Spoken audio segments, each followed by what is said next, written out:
तो दोस्तों, नदियों का सफर अभी जारी है। आप देख रहे हैं हमारा चैनल संघर्ष द स्ट्रगल और मैं हूं चंद्रशेखर। हम अभी बात कर रहे हैं इंडियन ज्योग्राफी की। इंडियन ज्योग्राफी सीरीज में हम अभी नदियों पर हम बात कर रहे हैं। आज हम बात करेंगे नदी या नदी बेसिनों की हम बात कर रहे हैं। तो आज हम बात करेंगे कृष्णा और कावेरी नदी बेसिन की। चलिए हम पहले शुरुआत करते हैं कृष्णा नदी से। कृष्णा नदी कहा जाता है कि भगवान कृष्ण के नाम पर इसका नामकरण किया गया है। कृष्णा नदी को भारत की एक पौराणिक नदी कृष्णवाणी या कृष्णावाणी भी कहा जाता है। ऐसा माना जाता है कि ये कृष्णावाणी है। जल प्रवाह और नदी बेसिन के क्षेत्रफल के मामले में भारत की चौथी सबसे बड़ी नदी है। कृष्णा नदी पर बहुत सारे पुल और ये डैम्स वगैरह हैं जिसके कारण ये काफी दर्शनीय स्थल भी इसके इर्द गिर्द हैं। एक प्रदूषित नदी के रूप में भी यह जानी जाती है। कृष्णा एक प्रदूषित नदी भी है।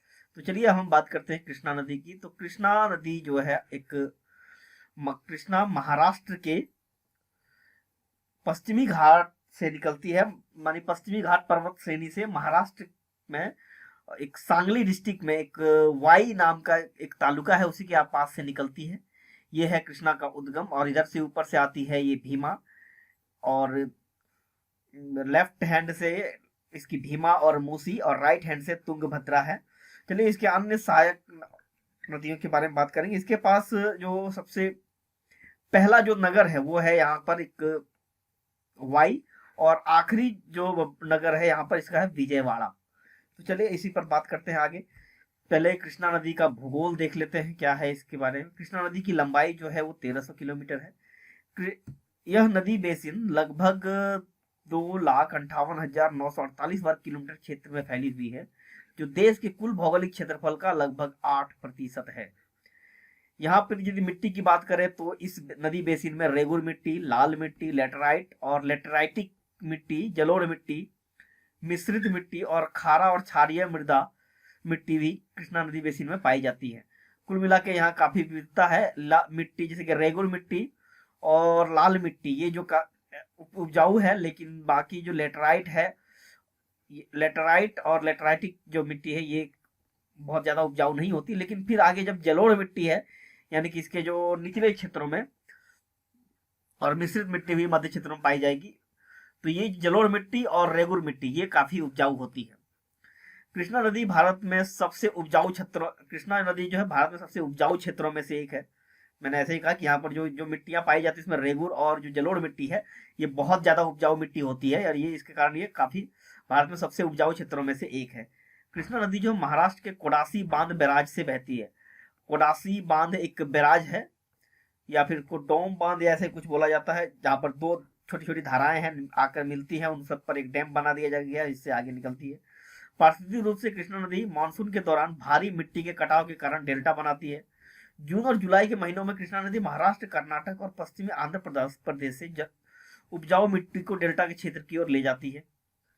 कृष्णा नदी पश्चिमी पर्वत श्रृंखला से समुद्र तल से लगभग यहाँ पर 1300 मीटर की ऊंचाई पर शुरू होती है। विशेष रूप से महाराष्ट्र के पश्चिम में सतारा जिले के वाई तालुका के उत्तर में, सॉरी सांगली नहीं, सतारा डिस्ट्रिक्ट है, सॉरी सांगली उत्तर, सांगली जिले के वाई तालुका के उत्तर में जोरगांव नामक गांव के पास से महाबलेश्वर में है। महाबलेश्वर के पास है जोरगांव, यहां से निकलती है। तो चलिए हम इसको देखते हैं आगे। इस नदी का बहाव की बात यदि करें तो कृष्णा नदी जो भारतीय राज्य, अब कौन कौन से भारतीय राज्य हैं, जाहिर है कृष्णा नदी पूरी तरह भारत में ही बहती है, लेकिन पता नहीं क्यों ये भारतीय राज्य लिख दिया। महाराष्ट्र, कर्नाटक, तेलंगाना और आंध्र प्रदेश से गुजरती है, और पूर्वी तट पर आंध्र प्रदेश के हमसला देवी में या हंसला देवी में बंगाल की खाड़ी में मिलती है। तो ये है यहाँ से, ये भीमा है। कृष्णा यहाँ से निकलती है, और आगे इधर से यहाँ पर एक कोयना नदी मिलती है आके, यहाँ पर कोयना रिजर्वायर भी। चलिए इसको आगे हम देखते हैं इसके बारे में, इसकी सहायक नदियों पर। कृष्णा की सहायक नदियों की यदि बात करें तो कृष्णा नदी की सबसे महत्वपूर्ण सहायक नदी है तुंगभद्रा, जो कि तुंगा और भद्रा दो नदियों से मिलकर बनती है, इसे तुंगभद्रा नदी कहते हैं। यह पहले भी इसकी बात कर चुका, तुंगा और भद्रा नदियों द्वारा बनाई गई है। पश्चिमी घाट पर्वत श्रृंखला में उत्पन्न होती है ये भी, तुंगा और भद्रा दोनों नदियां। अन्य सहायक नदियों में इसकी की है कोयना, जिस पर कि कोयना बांध बना हुआ है, जिसके कारण के एक काफी कहा जाता है कि कोयना बांध की वजह से इस क्षेत्र में एक बार भूकंप भी आया था।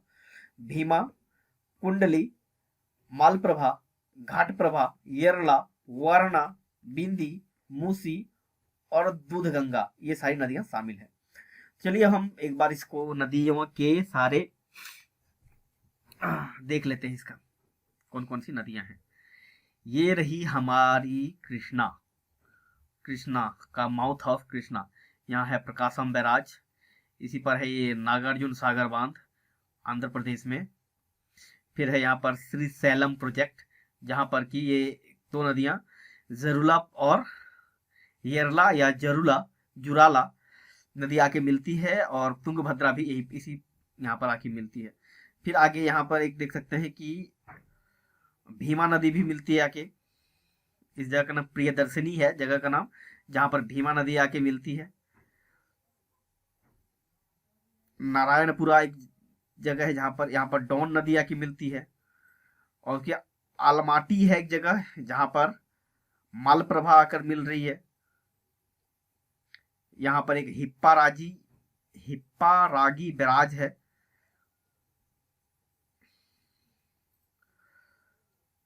चलिए अब यहाँ पर एक वरना नदी आके मिल रही है, ये देख सकते हैं इसको। ये जगह है समडोली। और एक फिर आगे बढ़ते हैं तो यहाँ पर कोयना के पास वरुणी या वर्नुई के नाम का जगह है, जहां पर आके इससे कोयना नदी मिलती है। और ये रही कृष्णा। और यहाँ पर एक जगह है ढोम, जहां पर ये ढोम बैराज है और इससे ये नदी निकलती है। और यहाँ पर मिलने वाली जो इसकी भीमा है, भीमा की सहायक नदियां हैं। आप एक भीमा को पहले देख लें।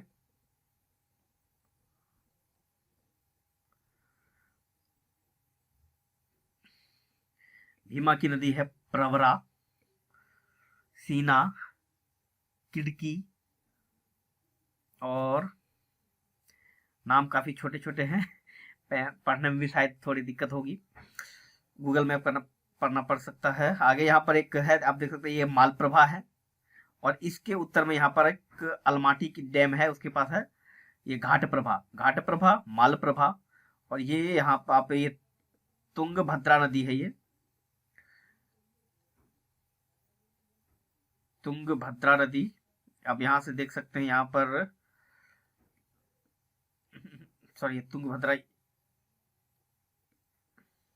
हाँ तुंगभद्रा ये है। यहाँ पर ये एक नदी है तुंगा, और यहाँ पर है भद्रा, ये दोनों मिलकर यहाँ से तुंगभद्रा बनती है। और इसी में एक नदी आके मिलती है वार्धा और तुंगभद्रा में मिलती है। और यहाँ पर एक क्या है, तुंगभद्रा डैम भी बनता है, तुंगभद्रा डैम है। और फिर और ये यहाँ पर जरूला प्रोजेक्ट है, येरला नदी भी इसकी सहायक नदी है, नागार्जुन सागर प्रोजेक्ट और Shri slam project. Shri slam जहां पर की एक 12 ज्योतिर्लिंगों में से एक है, जिसके कारण ये काफी पवित्र है ये। और फिर एक वेदवती नदी भी है, यहाँ पर आप देख सकते हैं इसको, जो कि तुंगभद्रा में मिलती है। और तुंगभद्रा की सहायक नदी है वेदवती। भद्रा तुंगा मिलके बना तुंगभद्रा, फिर उसी में मिली तुंगभद्रा में वार्धा। मालप्रभा और घाटप्रभा सीधे कृष्णा में आके मिलती है। कोयना भी कृष्णा में आके मिलती है। और लेफ्ट साइड से आके जो सबसे बड़ी नदी है वो है भीमा और पूर्णा। ये दोनों नदियां हैं, भीमा और पूर्णा, जो कि इससे आके मिलती है, यहाँ पर है ये। तो दोस्तों ये था एक नदियों का, एक कृष्णा और उसकी सहायक नदियों का एक छोटा सा परिचय। आगे देखते हैं इसके बारे में। और कृष्णा नदी का यदि पारिस्थितिक महत्व की हम बात करें तो कृष्णा नदी के पास एक वन है जिसे कि हम लोग मैंग्रोव वन भी कहते हैं, जो विभिन्न तरीकों से पारिस्थितिकी के लिए बहुत महत्वपूर्ण है, पारिस्थितिक तंत्र के लिए। यह मछली पकड़ने वाली बिल्ली, उदबिलाव, एस्टोराइन, मगरमच्छ, चित्तीदार हिरन, सांभर, काले हिरन, प्रवासी और प्रवासी पक्षियों जैसे बड़ी संख्या में प्रजातियों का घर है यहाँ पर। इस जंगल को कृष्ण वन्य जीव अभ्यारण्य घोषित किया गया है। इस अभ्यारण्य में ने राइजोफेरा और एविनेसिया और एजीसोरोस जैसे पौधों के साथ एक समृद्ध वनस्पति का पोषण किया है। यानी कि यहाँ पर एक राइजोफोरा, एविनेसिया और एजीसोरोस नाम के ऐसे वनस्पति यहाँ पाए जाते हैं। अब यहाँ पर एक चलिए देख लेते हैं, ये है यहाँ का, ये एक मैप है, गूगल मैप से मैंने इसको सर्च किया। ये है व्हाइट डॉम लेक है, धौम या डॉम जो कि धौम लेक और धौम बांध है, ये बैराज है यहाँ, और यहाँ से निकलती है ये कृष्णा नदी। ये है वाई कस्बा, एक वाई पहला शहर या कस्बा कहें जो इसके पास है, इसके किनारे, वो है वाई कृष्णा नदी के। ये पश्चिमी घाट के पूर्वी ढाल से निकलती है और बंगाल की खाड़ी में जाके मिलती है। कृष्णा नदी पर बनाए गए बांधों की बात करें तो कृष्णा नदी पर दो बड़े बांध बनाए गए हैं। एक है श्रीशैलम में श्रीशैलम बांध और दूसरा है नागार्जुन पहाड़ी पर नागार्जुन सागर बांध। इसकी सहायक नदियों के साथ कई जलप्रपात पाए जाते हैं, जैसे कि एथिपथल, पेड्डाडुकुडु, गुंडम और चलेश्वरम। अब कृष्णा नदी के तट पर कुछ दस्तरीय स्थल की बात करें, सतारा जिले में कृष्णा नदी के तट पर पहला शहर है वाई। सांगली महाराष्ट्र में कृष्णा नदी के किनारे सबसे बड़ा शहर है। अच्छा, महाराष्ट्र में सांगली जो है सबसे बड़ा शहर है कृष्णा नदी के किनारे। ऑडली और नरसोबावदी जैसी जगह हैं सांगली के पास कृष्णा नदी के तट पर स्थित है, प्रसिद्ध तीर्थ स्थल है स्थानीय। श्रीशैलम 12 ज्योतिर्लिंगों में से एक है जो कृष्णा नदी के तट पर स्थित है। यहाँ पर एक शक्तिपीठ भी है। 3 सहायक नदियों में जो सांगली के पास कृष्णा नदी से मिलती है वह है वारणा नदी हरिपुर में, सांगली के पास कृष्णा नदी से मिलती है। इस स्थान को संगमेश्वर के नाम से भी जाना जाता है। यहाँ पर 3 नदियां कौन कौन सी मिलती है, वरना और एक मिनट देख लेते हैं कहां पर, श्रीशैलम के पास 3 नदियां कौन कौन सी मिलती है, इसको एक बार देख लीजिए। ये है एक तुंगभद्रा और वरना, हाँ ये है श्रीशैलम, इधर से आ रही है तुंगभद्रा और इधर से जेरुला, और सॉरी वरना नहीं, जेरुला और तुंगभद्रा मिलती है इससे कृष्णा से, यानी कि 3 नदियों का संगम है जिसके कारण इसको संगमेश्वर भी कहा जाता है। और यह 12 ज्योतिर्लिंगों में से एक है और ये यहाँ एक शक्तिपीठ भी है।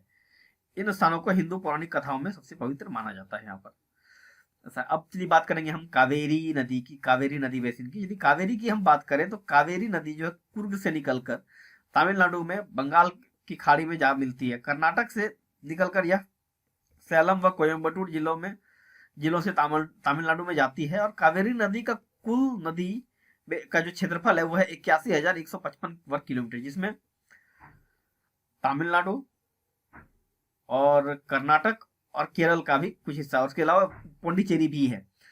तो इसमें यदि नदी बेसिन कावेरी नदी का जो है काफी विवादित नदी है, तो इसमें जब भी बात की जाएगी इसके नदी बेसिन की, तो इसमें जब नदी बेसिन के लिए जो ट्रिब्यूनल का गठन होगा या फिर जो इसके लिए जो समिति बनेगी, इसमें कौन कौन से राज्य होंगे, केरल, कर्नाटक, तमिलनाडु और पौंडीचेरी, ये सारे पार्टी होंगे इसमें, क्योंकि इसका कमांड एरिया और कैचमेंट एरिया इन चारों क्षेत्रों से होकर गुजरता है।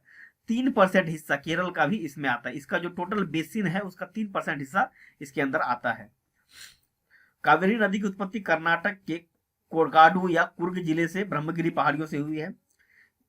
यहाँ पर एक माडिकेरी नाम का स्थान है जहाँ पर एक प्रसिद्ध स्थल है माडिकेरी, आप ये देख सकते हैं यहाँ माडिकेरी है, इसी के पास से यह निकलता है।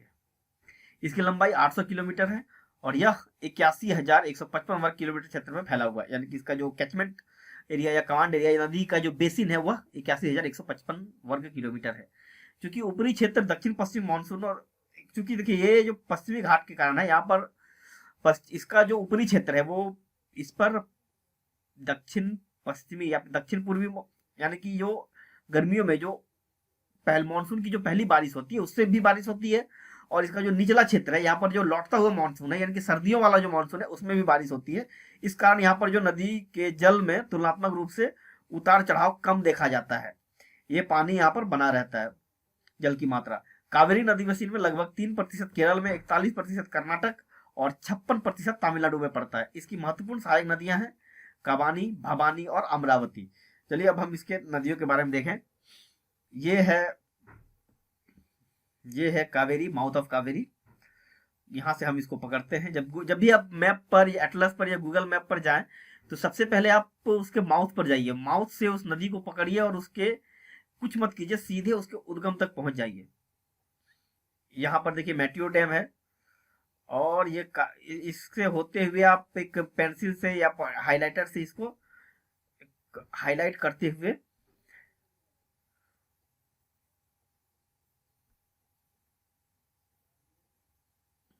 आगे तक, जहां इसका उद्गम है वहां तक ले सकते हैं।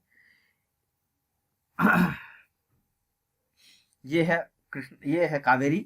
कावेरी की जो सहायक नदियां हैं, यदि हम नीचे से जाएं तो पहली ये बड़ी सहायक नदी है अमरावती। फिर आगे है एक नोयाल, जो कि कोयम्बटूर के पास से होकर बहती है। उसके आगे है भवानी। भवानी इसी क्षेत्र में एक प्रसिद्ध एक हनीमून स्पॉट या टूरिस्ट स्पॉट जिसको कह सकते हैं, ऊटी, जिसका वास्तविक नाम उदगमंडलम है, यहाँ अवस्थित है इन्हीं पहाड़ियों पर। आगे आगे चलिए हम देखते हैं इस पर। यहाँ पर है एक मैट्यूर डैम। मैट्यूर डैम से आगे होते हुए अब यहाँ पर एक है अर्कावती नदी है।